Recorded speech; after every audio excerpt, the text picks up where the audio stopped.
All right, it's Todd and Jay. Fern is MIA. I'm worried about him, but he might pop on at some point. I think he's probably prepping for next week when we're going to be in California watching you do all 16 of those back squats before you crumble to the ground. So he might be getting ready just to laugh at you or something like that.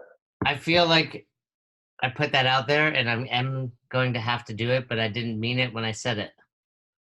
Yeah, we knew that because you know you can't do it. So yeah, I got you. I feel so. Here's the reality. I don't want to do it, but I know I can do it. Does that make sense to you? Yeah. There's only one way to see if that's true. I don't trust that it is, but we will see. I think it's like all CrossFit workouts, and it's like the CrossFit Open. You don't want to do it, but it's a necessary part of life. I agree with that. Yeah, it's like the most wonderful, terrible time of the year. Exactly. And this year we've had that twice. It's like 2 Christmases, or like Hanukkah for me, right? Every year we get 8 days. So, let me ask you a question. Growing up as a kid, were you guys jealous of Jewish kids that they had 8 days of Hanukkah? Did that even I cross had your mind? no idea. All I knew is that I got presents on Christmas morning. Yeah, so this episode's up on Wednesday, and it's actually Yom Kippur, which is basically the highest holiday of the year. It's a really important holiday in the Jewish religion. And Roz So is like, "Do I have to get you presents?" what are you going to do to celebrate? I'll go to my parents. I don't do anything. I think being Jewish is this weird thing where it's kind of like, it's almost like your ethnicity, right? Like, hey, what are you? You're Jewish, but you don't really need to do anything to stay. Like, we don't do anything to remain Caucasian, if you will. Like, it's just, you know what I mean? Like, that's just what we do. And it's like, people ask you all the time, like, what's your ethnicity? And Jewish people say Jewish. But it's like, no, that's your religion.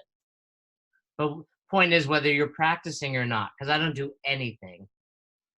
You still have these kind of, what would I call it? You still have these traditions. Yeah. So I have to go to my parents, eat some smoked salmon, because that's what Jewish people do. And I'm not gonna contribute to this conversation. I'm gonna keep it as is. We're good. our handful of Jewish people will completely empathize with what I'm saying. Yeah. I wonder what percentage of CrossFit coaches are Jewish. Maybe you can put that out on a poll. All right, if you're a Jewish listener, hopefully you're not listening to this episode on Wednesday because it is the holiday and you should be in temple. But if you are listening, let me know. I want to hear from our Jewish fans. So let's bring it to the Open, Todd. You run a really successful CrossFit Open at Drive Fitness. You have a show that you put out every week. Your members are really excited about it. You get a big percentage of your community doing it. Let's talk about what a box owner can do well to make the Open, especially this year. It's going to be a challenge, right? We had to get our members hyped up in February. Now we have to do it again in October. What are some of the things you've changed maybe over the course of the year? Because I know, like you said, you've done some good things, but what are some of the things you already know you're going to change? Well, the big thing for us is we just try to make it a big celebration. It's at the end of the day, it's just another workout that we're going to be doing each week. So whether it's the Open or not, everybody's going to be doing a workout in the gym on Fridays. These workouts just are slightly different because you can enter your score on a website that the world can see rather than just the members of your gym. So we just try to make it a celebration, kind of clue people in on what it is. It's an opportunity to celebrate and be a part of the greater CrossFit community. And it's something that we want everybody to take part in because it's also something that, it's not necessarily a competition in our eyes. It's a celebration, like I said before, because we don't have anybody that is thinking that it's their way to qualify for the CrossFit Games. It's just a way to throw down and work a little bit harder and celebrate with the greater community. So it's something that we always enjoy doing. So let me ask you a part A, part B question. Part A is, how as a box owner do you talk to your members and have them understand that this is important for them to sign up? Because like you said, if you don't have any delusion of going to the CrossFit Games, what is the benefit of doing the open? So A, and then B, how do you do that a second time this year? Yeah, I think one, in years past, the way we've gotten people to sign up is we just pretty much tell them, hey, this is a thing that we are doing. You need to go to this website and sign up for it. And I don't think we even communicated that this is how you qualify for regionals when that was the thing, and this is how you qualify for the games. It was more like, hey, this is this big online competition. We're all going to be doing it, so you need to take part in it as well. Sign up, and we'll lead you along the way throughout the weekends. And I think we try to be very selective on what we ask our members to do throughout the year, like on what things we want them to take part in and where we try to push them to do different things. So I think that what that lends us to is that when we ask them to do something, typically they trust us and they do it. So in years past, we've asked them to sign up for the open because it's something that everybody in the gym is going to do. So the majority of the people have done that. Over the years, it's evolved. We turned it into the team competition, kind of like the intramural open in years past. But we've always tried to make it as inclusive as possible. So instead of having like team captains and dividing or having people pick individuals or dividing the gym into teams based on who actually signs up on the game site, previously we've always gone through and divided the gym up into 4 different teams. And you're on a team whether you sign up on the games website or not. And then we try to incentivize people to earn points by doing the things that we want them doing in the gym anyways. So that's, signing in when they walk in the door, that's entering their scores in SugarWOD. That's the system we use to keep track of scores. That's, taking part in whatever sort of team activity we have set up for that week, whether it's wearing team colors or some sort of costume or something like that. And then also you get team points in years previously for entering scores on the games website, because those are the type of things that we want people doing. Those are the behaviors that we want to incentivize over the course of the 5 weeks. Yeah, I mean, you can look at it almost like a reboot, if you will, for the gym, reminding members of these good behaviors and patterns that you wanted them to do all year round. And it also reminds me, I don't know if you went to like camp when you were a kid. There used to be a week of color wars. Do you remember that? Did you go to camp? Was that a Jewish camp that you went to, Jay? It was a Jewish camp, but I'm pretty sure like any day camp had like a color wars week. You'd be assigned to a team and you'd be like blue or red. And, throughout the week, it would be one day where you do wear that color. One day where we'd be like, crazy sock day. So you're doing like fun stuff. And I think for a lot of adults, as silly as it is, it's, hey, they go to work 9 to 5 every day. It's fun for them to put on their craziest pair of socks or wear an 80s outfit, to reminisce about their heyday. Now, how do you determine who leads those teams? So we didn't necessarily have leaders on the team. We would go through and try to divide teams equally, and by equally, we would put the same number of coaches on each team because we expect the coaches to lead the way as far as the behaviors go. We've got to, lead from the front and do all the things we want our athletes to do. And then from there, we would pretty much make a list of like athletes that we know for sure that these people are going to sign up on the games website. So that's going to get them those points. We know that these people are going to definitely make it to every gym and do that stuff. And we try to equally distribute the people across the teams in order to try to make a pretty close and fair competition throughout the course of the 5 weeks. And does it get heated though? Do you see, what would you say you see more of, the competition of people coming out, like the ugly side of it, or the camaraderie? Oh, definitely the camaraderie. We haven't had anything ugly other than the first year that we did it. We had these every week. We had the first year that we did the intramural or the team version of this thing. We had these 5 points that would be awarded to team spirit on a weekly basis, and that one got out of control. We had a full marching band one Friday night come through. We had somebody hired a marching band. Well, yeah, they knew people that were in a band, and we had like 5 or 6 people show up, and their team was doing a marching band through this thing. We had all kinds of crazy things, so much so that by week number 5, because the point spread was so close, there was some people on a team that had hired a helicopter to fly in two of the people that were throwing down on the Thursday night version of this thing. Yeah. They had already got the green light from our landlord. They had hired the helicopter. They had green lighted everything. And then finally at the last minute, one of the people who was one of our coaches that was going to do the workout was like, I cannot do this. This is not right. And so, it got a little crazy. I think that year we also had farm animals in the gym where they brought goats or something because that was one of the team names. So the team spirit awards, because it was so subjective, got a little offhand to make sure that people won. And so we had to put the stop to that going forward. But yeah, the competition piece of it was more people just had fun. We didn't incentivize the scores of the workouts because that's not something that we are too concerned with. So we didn't want to make that a big part of the competition. But it always made it a good time. And like you said before, we've always had a really good percentage of people that sign up on the game site, but then also take part in the open on a weekly basis.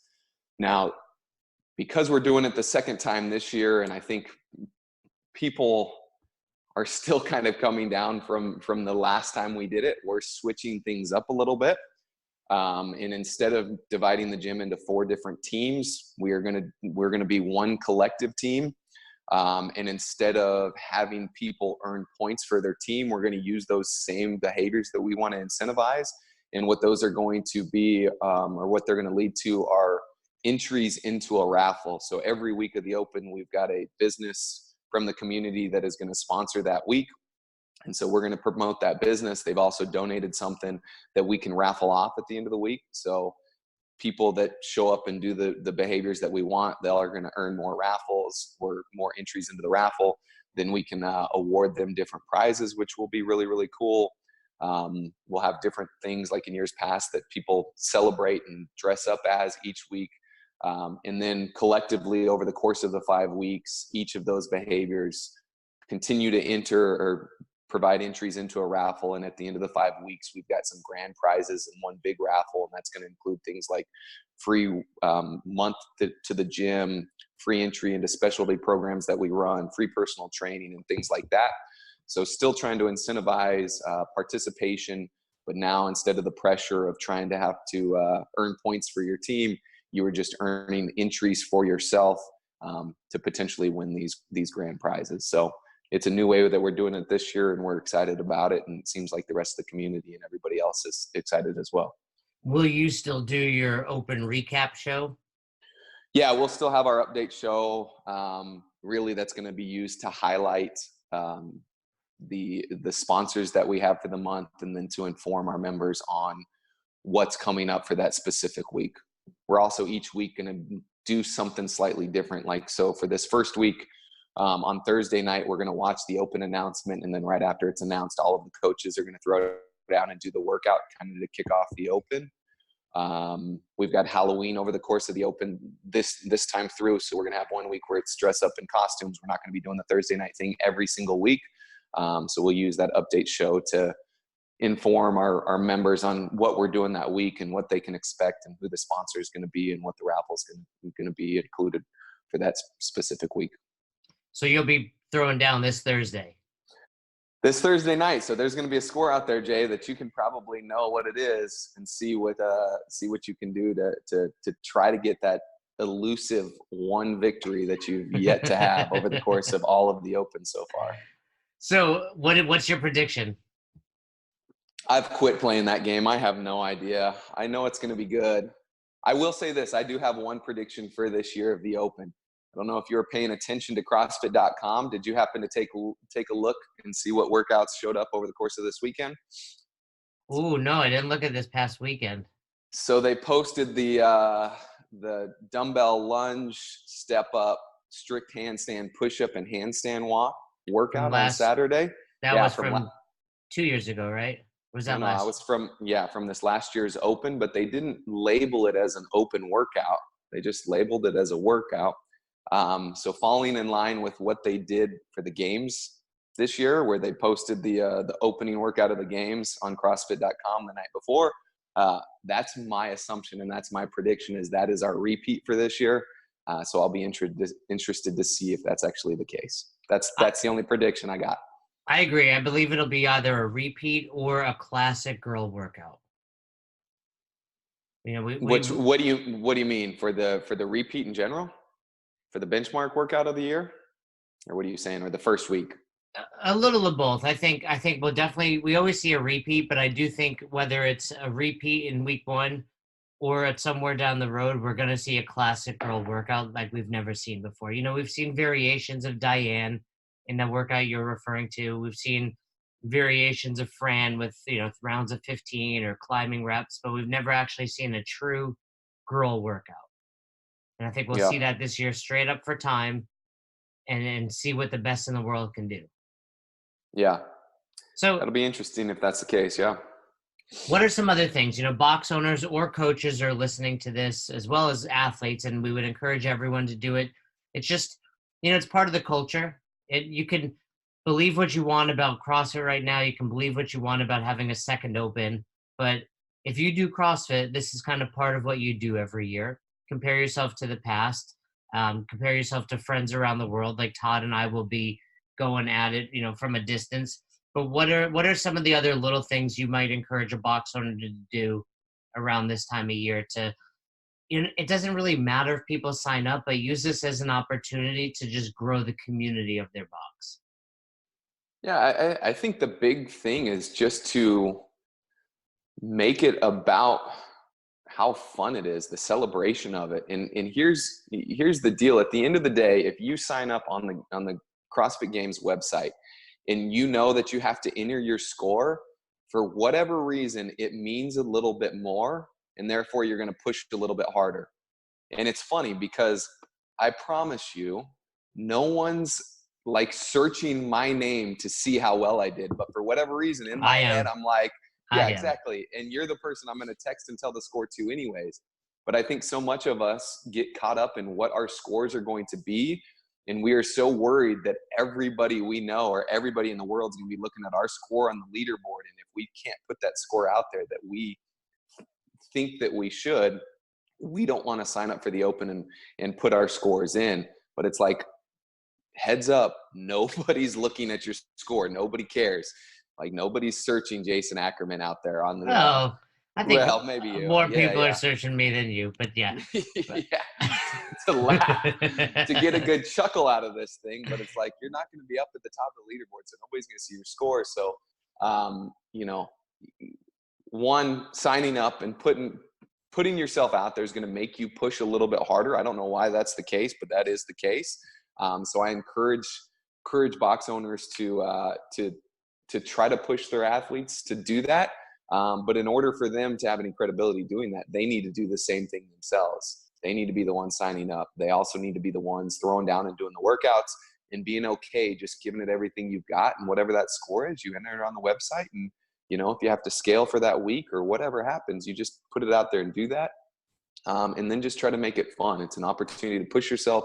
It shouldn't be an opportunity where you get so stressed out about what your score is going to be because that's the only thing that we care about and focus on, that there's people that are like, well, I'll do the open workout, but I don't want to enter my score. That's just because, a lot of times they're worried about what their score is going to be, which in the reality of that, it's just another workout. So try to keep it fun, keep it light, and try to get as many people involved as possible. It's true. There are workouts every year, and the open is a part of that, where you get nervous beforehand when it really doesn't matter. But isn't that just another workout? But that's the beauty. Fun part. Yeah, that's the beauty of CrossFit. Like how many things, in our lives, most of the listeners out there, like how many things, us included, do we do that actually challenge us and make us grow? Very few once you're an adult on a regular basis. Yeah, or make you that. Yeah, that make you potentially a little bit nervous, that it matters a little bit more. Why? I have no idea, right? We're not qualifying for anything, but it matters a little bit more, which is a good thing. You should feel a little bit nervous and, want to do your best. And every year you continue to hear, story after story of people that got their first double under, or chest to bar pull-up, or toes to bar, or bar muscle-up, or whatever that is. And this is your opportunity to do that. Also with inside the walls of the gym, this is kind of the time of year where me as a coach, I'll allow people to try things that maybe I wouldn't let them try in a regular class, because there is an RX weight out there, an RX movement. And if somebody's close to it, I might let them give it a try for a couple reps as long as they're moving safely and there's no risk. And that's going to be their opportunity to do something that maybe they didn't think they could do or know that they could do. And all of a sudden that's going to propel them forward going into the next year, with a little bit more confidence that they're able to lift a little bit more weight than they thought, or do a movement that they weren't sure they were able to do. So give your athletes an opportunity to feel that kind of win and celebrate that with them. Yeah, I think that's a really good point. It is a jumping off or catalyst for a lot of people.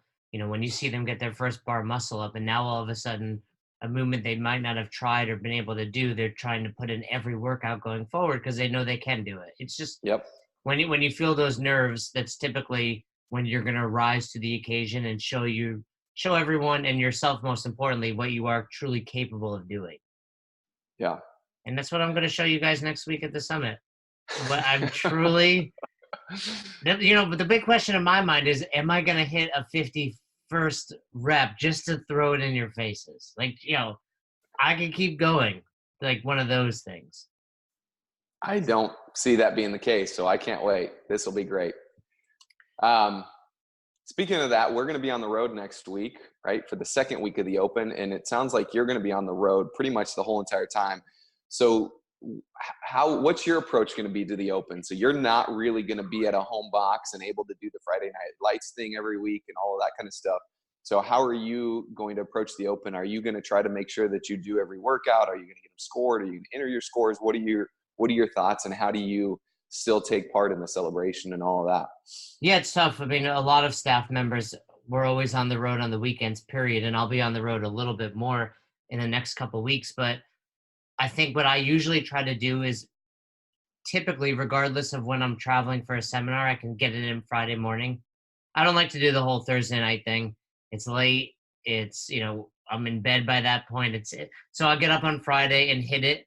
And usually if I can get in a 9 a.m. class at the box, we partner up, we team, we judge for one another, whether or not everyone's in the Open, or I'll call up my buddy or Roz. I try not to get Roz to judge me, because she's really a hard judge. She does not let me, she makes you meet the standard. Yes, and I don't like she that. Actually makes you get the wall ball over the 10-foot line. She doesn't let you throw it to 8 foot like they do. Well, remember back in the day, rep me on those wall balls? Because you didn't even hit the wall or get it high enough to the target. That was a bro rep. And it cost me. I think, the win on that. Yeah, right. So I usually, and I think I'm like everyone, I'll hit it Friday. I'll check out your score, as well as, so I don't really, there's no one I compare to other than the box. I look at the people at the box. I like to be in the top. When I first moved to this area, it was like I could be in the top 3, and then I've slowly dropped down because people have gotten better and new members have joined. So I'm in and B, what else? What's B? You're not as, go ahead and admit it. B, you're not nearly as fit, number one, and you weren't very fit back then either. I'm older. These are youngsters coming up. Okay. It's like it's like being a professional. You can relate, like being a professional ball player. Like you're hanging on. You're still good. Like I'm still in the majors, but I'm watching the college people come up. I'm like, who's the next guy that's going to try to bump me off? So I try, if I can hang on to the top this year at the box, it's going to be hard to even be in the top 10. We got a solid box. But I'll hit it on Friday, and then, like I said, I'll look at who's at the box, how you did, and I will go into it assuming I'm going to hit it once, and I will probably wind up hitting a couple of the workouts twice, even though it's meaningless. We still do that to ourselves. It's meaningless, but it's fun, right? Yeah. If you know that, or if you enjoyed the workout, that might be a reason to do it a second time. Or if you think you can do a little bit better and it's not going to crush you, why not? I used to be one of the guys that was like, one and done, no matter what. This is stupid. My score doesn't matter. And just in the last couple of years, have I decided to do a few of them a second time just because I thought the workout was fun. And by the way, I'm going to work out that day anyways. Doesn't really matter what the workout is. If I want to try this one again, let's see what happens. Yeah, and by the way, I think the best workout I had in the February Open was the one. There was a two-parter that had the snatch, burpee, and then I forget Oh the yeah, other, bar and then the muscle up. muscle up. Yeah, yeah. And I literally landed from a red eye. We were in Hawaii, came back, landed, no sleep. Like Roz just completely skipped that day. She was like, "I'm not going to do the Open this week," and I went in, and I think I almost finished the entire workout, which I was like 5 muscle ups away, which for me as my best score at the box. Yeah, So that's it's just impressive. like, but the point is, it forced me. Like, there's no way I would have worked out on that day, and Yeah, it's yeah. Or worked out hard, right? well, definitely not. Yeah, in your mind, you would have been like, I'm tired. I just landed, no big deal. But I was like, well, here's what they're getting, and my buddy Dan was doing it for the second time, so I kind of had someone to pace off of, and it's just it's a good opportunity. I think everyone should be challenging themselves more, as you and I were discussing before the show. I'm going through a big challenge, and part of me to relate everything back to me. uh, I think recently, I've done a lot of reading, and there's a book I like called "The Obstacle Is the Way." Have you heard of it? Yep. Great book by Ryan Holiday. And in life, I'm trying to look at things as like, if I don't want to do this and it looks challenging, I probably should do it. And I think people should do the Open for that reason. It's for most people, I would tell you, it's not the $20. It's not the anger about what CrossFit is doing in health. It's nothing other than they're probably just a little scared to show up. Yeah, I agree with that.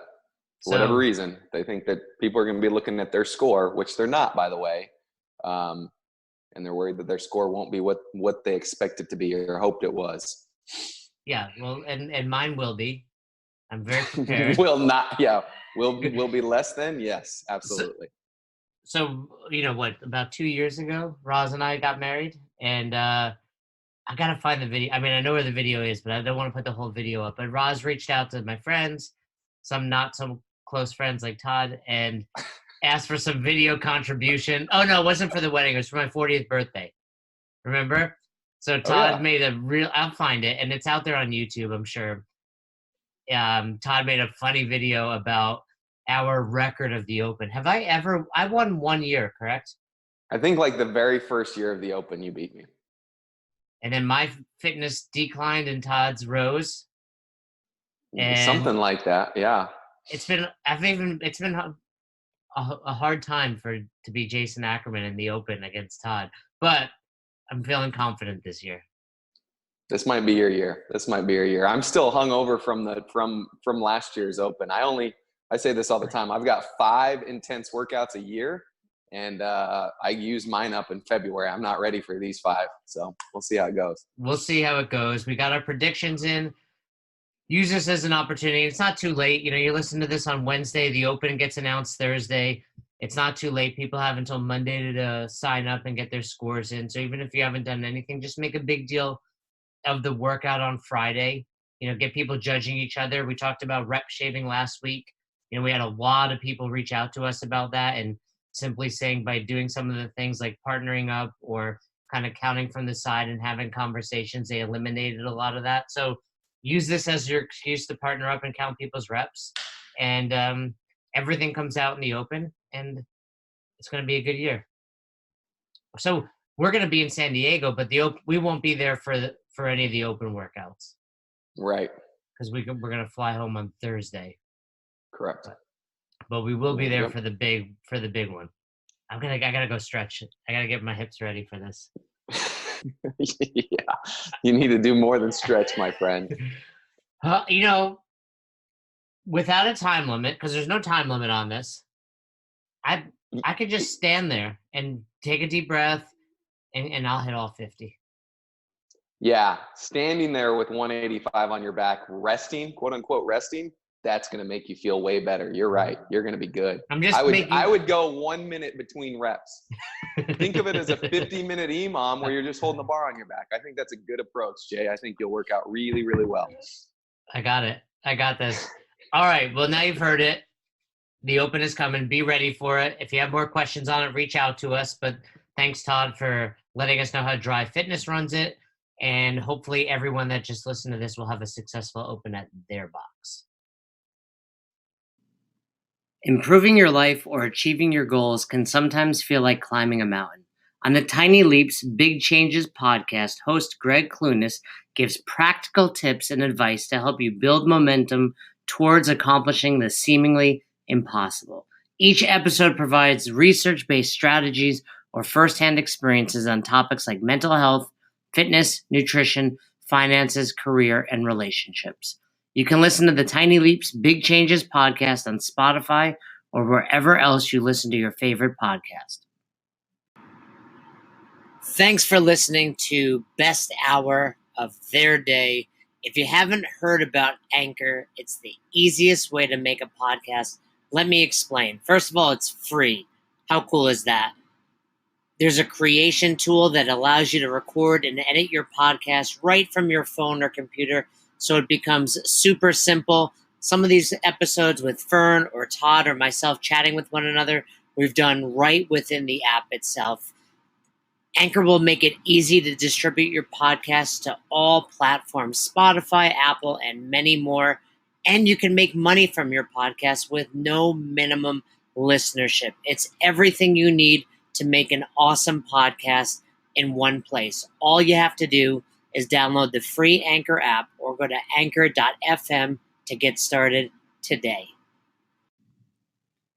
Thanks again for listening to Best Hour of Their Day. We hope you enjoyed this episode. And if you did, one more time, please leave us a review on Apple Podcast and send us any feedback you have to @besthouroftheirday on Instagram and besthouroftheirday@gmail.com if you want to shoot us an email. We appreciate you. Thanks again. Have a great rest of your day.